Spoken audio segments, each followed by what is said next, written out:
Hey, it's your boy, Sergeant Hooked on Heroes, hitting you with another review slash recap for Kamen Geats episode 43. Um, I've been really enjoying the last few episodes ever since we got Geats 9 all the way through to now, even a little bit before that.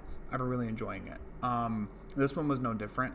I do still hold true to the fact that I think that Keiwa's arc is great.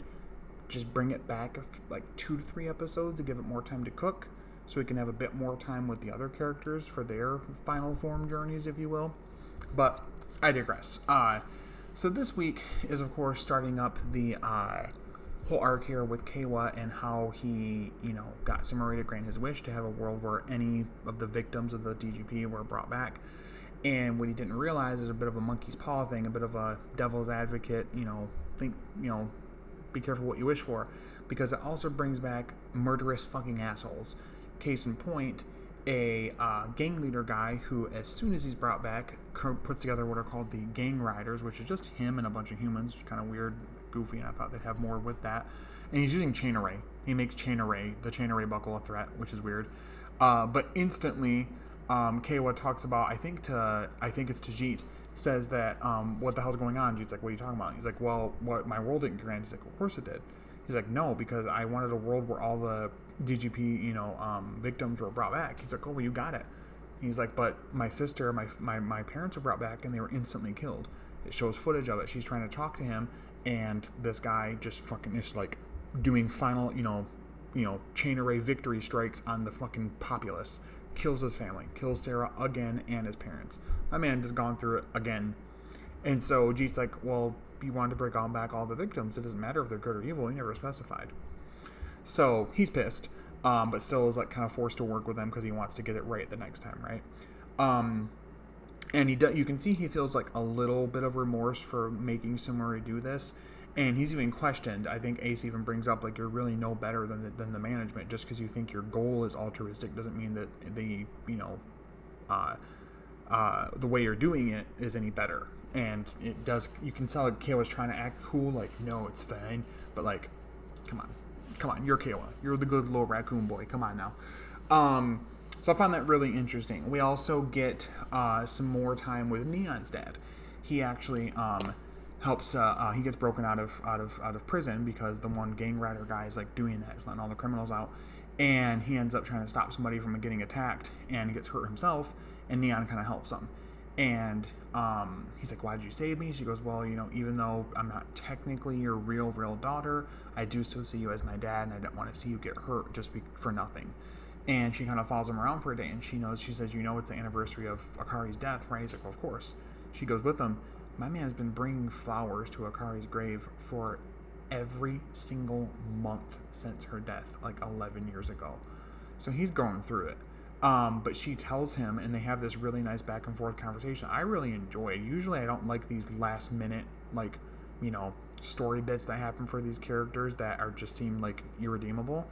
But essentially what ends up coming up is that he has this revelation along with Neon's mother, after talking to Neon, that even though they created Neon through the DGP with their wish and everything to kind of replace Akari, not really replace her, but just to still have their daughter, and they, some part of them, didn't feel right loving her, they really did. I mean, they really did love her. They really did raise her as their own. Even though she's not Akari, she's still their daughter, and he wants to fight to protect that. He wants to fight to keep her safe and to do what he can to redeem his actions and how he treated her. And I kind of like that. I like that he had this come to Jesus moment about it, where he realized his actions and his flaws. Again, I do wish that if they're going to make that so important for him, that would have been a little more hinted at. Last few times we've seen him in the last few episodes, he's been just kind of a dickhead for no reason. But I do enjoy it. I enjoy the motivation and kind of what they're going for with it. And that it was Neon that kind of helped him convince him of that. And he kind of, on his own journey along with his wife, they realized they do love Neon and that they were wrong for kind of treating her the way that they did. Now, I don't think that this redeems them entirely, and I still think Neon should be like, fuck off, I don't want anything to do with you still. I'm sure she'll be sad, because I think next episode, pretty sure her dad's either going to A, die, or B, be really badly injured. But I do like that they're at least starting to see the error of their ways. Kind of similar and a bit better, honestly, then in 01 with the whole Thassa redemption thing, and like nobody fucking believed him afterwards. I liked that. And so I kind of hope they get like the similar thing here where like she's not like instantly like mom and dad and like hugging them and happy, but she's also kind of like keeping them at a distance. Like, I respect you for seeing the error of your ways, but I'm not ready for us to be that close yet, right? So she mentions that Ace is trying to stop. He's like, Ace, really? And she kind of explains what he's doing. But, you know, basically he's a creation god himself. And so my man Kosei goes to Ace himself and says, I have something to protect. I need your help. Please give me some way of entering this new DGP so I can keep Neon safe. Because they find out she gets kidnapped by Akari's killer. Akari's killer comes back into the fold, sees Neon, knows that somehow, puts it together that that's Akari, and goes after her, kidnaps her, and keeps her hostage. And he sends a direct threat to Kosei and says, if you don't come here to this warehouse by noon tomorrow, she's done. You're going to fucking lose your daughter again. I'm going to murder her, and I'm going to like it a lot. I'm going to really enjoy it, just to see you suffer. And of course, Baraba and Kegro are getting a fucking huge kick out of this. Michinaga flits in here and there to kind of do some things, whatever, along with Ace. They do henshin together, which was pretty cool. Fight off some Jamato and stuff like that, and the gang riders a little bit. Keiwa gets an awesome moment where he goes to kind of infiltrate this gang riders thing and stop them a little bit, and inadvertently, like, fucking decimates their leader. He comes out, of course, with Chain Array against Bujin Sword, and he just fucking, like, literally, like, thousand slash, like, what's his name, Virgil from Devil May Cry, just fucking annihilates him, and inadvertently becomes the leader of a gang, and just has to do it. Like, they, like, all of a sudden have merch for him. Like, they have a little, like, the little different, more, like, darker looking, you know, raccoon thing from Bujin Sword. And he's just a gang leader now, I guess. I don't know.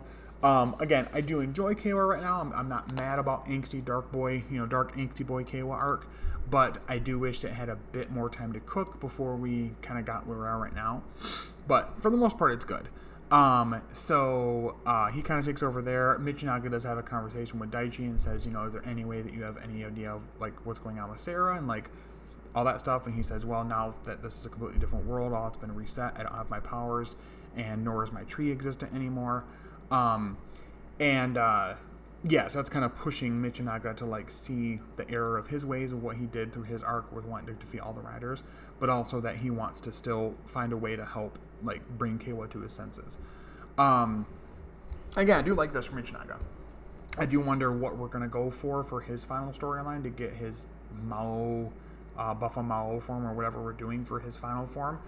But mostly I enjoy it. But anyway, going back to Kosei, the more interesting part of the episode, honestly, Ace ends up giving him a driver and a core, which is a redesigned Seeker core, because they redesigned the helmet, they kit bash it, along with the fantasy buckle.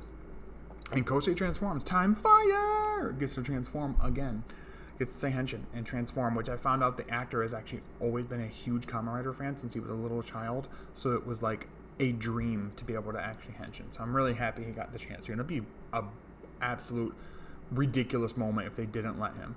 But he transforms, and he becomes Kamen Rider Gyago instead of Nago, another cat-ish themed rider, using fantasy. And fantasy is a fucking cool-ass buckle. Very much so like a wizard magic, you know, mystic kind of angle to it, which I really enjoy. One second. Hold on a second. Jesus Christ. Oh, I've said the remote is too far away. I'm recording my garage. Hold on a second.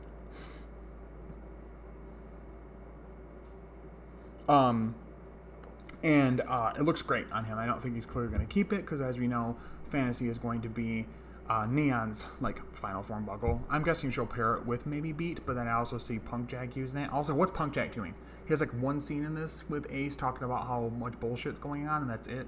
I really don't know why they brought him back, because he hasn't done a whole lot since he's come back, but whatever. So Yagago fights for a while. He's fighting Akari's killer for a while, and doing pretty decent with him anyway.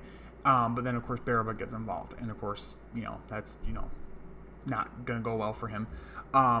Geats gets involved. He kind of fights Kakura for a little bit, but then is trying to stop Baraba as well. But her, along with Akari's killer, end up kind of, like, basically final striking or, grand victory or whatever, hitting Kosei pretty hard. We don't see him de-henshin yet, but he does get hit pretty hard, and that's how we kind of end out the episode, is him trying to keep, Neon safe and what have you. We do see in the episode preview that he's in, the hospital, so it doesn't mean he's going to die, maybe, but some part of the fantasy buckle or something is going to somehow allow her to come back into it, because as we said before, as we talked about before, Geats is still kind of getting used to his creation powers, and it hasn't been able to come up with a way of recreating ID cores.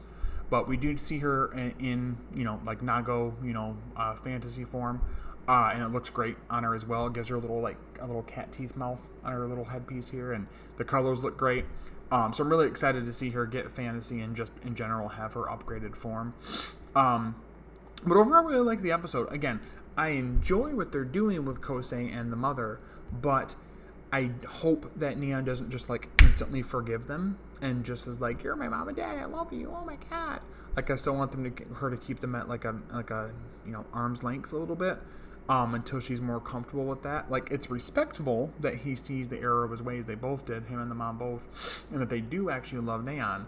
But I think it's just a little tiny bit too late, But I'm hoping that will change and that, eventually things will get better with them or whatever, but I just don't want it to be right away.